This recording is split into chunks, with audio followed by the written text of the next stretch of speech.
এখানে বিড়ালটি তার ছানাগুলোকে দুধ খাওয়াচ্ছিল, আর হাঁসের ছানাগুলো ভাবতেছিল এই বিড়ালের ছানাগুলো কি খাচ্ছে।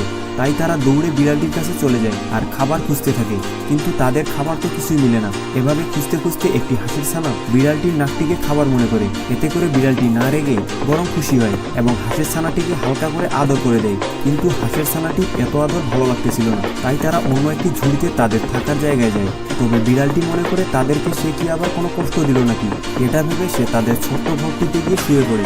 মাঝে মাঝে সে তার ছানাগুলোর দিকেও লক্ষ্য করতেছিল। তার ছানাগুলো এখন ঘুমিয়ে গেছে, আর এদিকে হাঁসের ছানাগুলো তাকে খুব পছন্দ করেছে, তাই তো তার কাছে এসে ঘুমাচ্ছে।